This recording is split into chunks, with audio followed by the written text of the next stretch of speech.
Back to our channel. এখন বাজে 8টা বাজতে 10 মিনিট বাকি। এখন আমরা যাচ্ছি অশোকনগর ফুড ফেস্টিভ্যালে। আমার গলার আওয়াজ শুনে বুঝতেই পারছো যে গলাটা বসে গেছে, কারণ কালকে পিকনিক ছিল তো সেখানে খুব চিল্লামিল্লি করেছি, মজা করেছি, তো ঠান্ডায় গলা বসে গেছে। আর আমি দেখছো এই জ্যাকেটটা বের করে যেটা সিমলা যাওয়ার সময় কিনেছিলাম আর পরিনি, আর এখন বের করেছি কারণ বাইকে যাব, প্রচণ্ড ঠান্ডা লাগবে। তো চলো ফুড ফেস্টিভ্যালে গিয়ে তোমাদের সাথে আবার কথা হচ্ছে।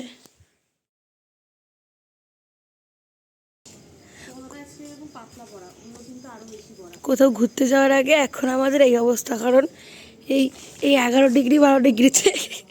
তো আমরা বেরিয়ে গেছি অশোকনগরের যে মেলাটা হচ্ছে, অশোকনগর উৎসব, সেই উৎসবে যাওয়ার জন্য। তো সেটা হচ্ছে অশোকনগর সংলগ্ন যে স্টেডিয়ামটা আছে, সেই স্টেডিয়ামটা, যেটাকে সবাই চেনে অশোকনগর 3 নম্বর স্টেডিয়াম বলে। আর এখন না আমাদের অশোকনগরে প্রচণ্ড ঠান্ডা পড়েছে, তার জন্য আমি এই জ্যাকেটটা, মোটা জ্যাকেট বের করে নিয়েছি। আর আমরা পৌঁছে গেছি এখন অশোকনগরের যে অশোকনগর উৎসব 2024 সেখানে। তো চলো ভেতরে কি কি দোকান বসেছে আর কি কি আয়োজন হয়েছে সবটাই তোমাদের দেখাই। আর এখানে সন্ধ্যে থেকে রাত্রি 11টা অবধি পুরো প্রোগ্রাম হচ্ছে। আর খুব সুন্দর সুন্দর আর্টিস্টরা আসছে, মানে ভালো নাম করা আর্টিস্টরা। আর এবার দেখলাম প্রচুর দোকান বসেছে, যেগুলো আগেরবার বসেনি। আগেরবার হচ্ছে শুধু খাবারের দোকান বসেছিল, আর হচ্ছে ওই ফুল, তারপরে বড় বড় ফল, লাউ কুমড়ো এসব বসেছিল। কিন্তু এবার তো সেগুলো আছেই, সাথে বসেছে অনেক রকমের কেনাকাটার স্টল। চলো তোমাদের একবার বলে দিই তোমরা কি করে আসবে এই মেলাতে। এই মেলাতে আসতে গেলে তোমাদের অশোকনগরে নামতে হবে। তুমি যদি শিয়ালদা থেকে আসো, তাহলে তুমি শিয়ালদা থেকে বনগাঁ যাওয়ার যে ট্রেন আছে, সেই ট্রেনে উঠে অশোকনগর স্টেশনে নেমে ওখানে স্টেডিয়ামে আসার জন্য বা অটো থাকে, টোটো থাকে, তুমি যে কোনো অটোতে বা টোটোতে উঠে বলতে পারো যে আমি স্টেডিয়ামে যাব, তো তোমাকে স্টেডিয়ামের সামনে নামিয়ে দেবে। বা বলতে পারো অশোকনগর উৎসবে যাব। আর যদি তুমি বনগাঁ থেকে এসে থাকো, তাহলে তোমার বনগাঁ থেকে ট্রেনে উঠতে হবে শিয়ালদা যাওয়ার ট্রেনে। শিয়ালদা যাওয়ার ট্রেনে উঠে তুমি নামবে অশোকনগর স্টেশনে। অশোকনগর স্টেশনে নেমে স্টেশনের বাইরে অনেক অটো, টোটো, ভ্যান সব রকম কিছু থাকে। তুমি কিছু একটায় উঠে বলতে হবে যে আমি অশোকনগর স্টেডিয়ামে যাব, অশোকনগর উৎসবে। তোমাকে এক কথায় নামিয়ে দেবে অশোকনগর স্টেডিয়ামে। তো এই মাঠে না খেলাধুলাও হয়, আর এই মাঠে অনেক টুর্নামেন্টও হয়। তো দেখতে পাচ্ছ ওই সাইডে যেগুলো বসার জায়গা স্টেডিয়ামে যেরকম থাকে সেরকম। আর এটা হচ্ছে কৃষি প্রদর্শনী, দেখো এখানে কত বড় বড় লাউ কুমড়ো এইসব এসেছে। চলো এক ঝলকে তোমাদের সাথে এই পুরোটা একটু ঘুরিয়ে দেখাই, কোন কোন স্কুল এসেছে আর কি কি শাকসবজি এসেছে।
মেলাটার মাঝখানে না একটা এরকম স্টেজ করা আছে, যেখানে অনেক নামি দামি আর্টিস্টরা আসছে, যারা গান করছে, খুব ভালো ভালো প্রোগ্রাম হচ্ছে এখানে।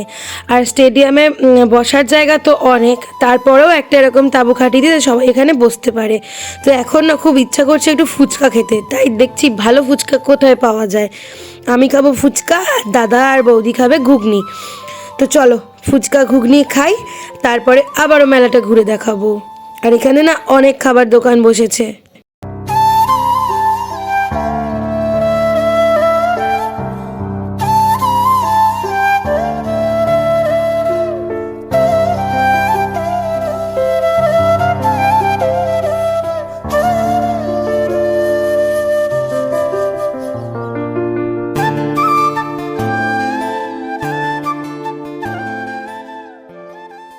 ফুচকা ঘুগনি তো খাওয়া হয়ে গেল, আমি খেলাম ফুচকা, দাদারা খেলো ঘুগনি।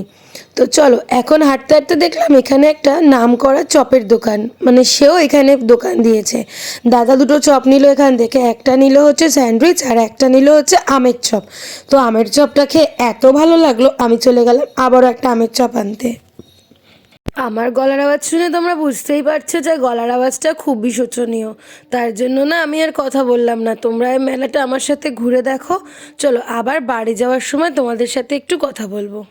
যেতে যেতে দেখতে পেলাম এখানে বেক রসগোল্লা আর অনেক রকমের পিঠে পুলির আইটেম বিক্রি হচ্ছে, মানে এটা মিষ্টির দোকান। তো আমি খেয়ে নিলাম একটা ধোকলা, আর বৌদি খেলো একটা বেক রসগোল্লা। চলো ধোকলাটা খেয়ে তোমাদের বলি কেমন হয়েছে। তো এটা না একটা ঘরোয়া দোকান, সব খাবারই খুব ফ্রেশ, তোমরাও এখানে ট্রাই করতে পারো কেমন খাবারটা।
সব থেকে ভিড় বেশি এই 20 টাকার বিরিয়ানির দোকানে, আর দেখো সব ফাঁকা।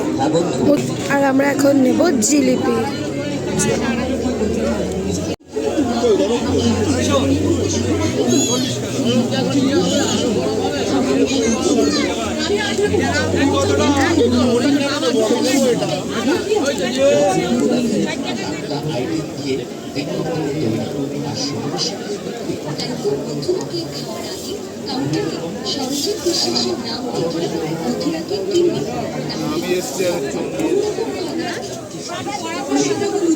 দাদা একটু কড়া করে ভেজে দিন।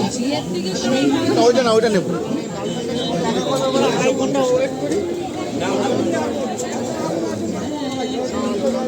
এই যুগে 20 টাকায় যখন কিচ্ছু পাওয়া যায় না, সেখানে এখানে দেওয়া হচ্ছে 20 টাকার বিরিয়ানি, সেখানে একটা গোটা আলু আর একটা মাংসর পিস। তো চলো আমরাও ট্রাই করি এই 20 টাকার বিরিয়ানি কিরকম। আমাদের চারটে দিও।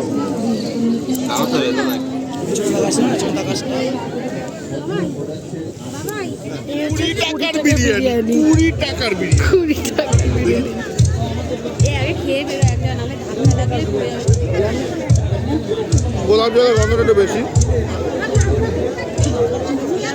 এটা 20 টাকার দাম হতে পারে না। বেশ মানে আরো বেশি হওয়া উচিত। ও আচ্ছা, হ্যাঁ চিকেন আলু সব আছে।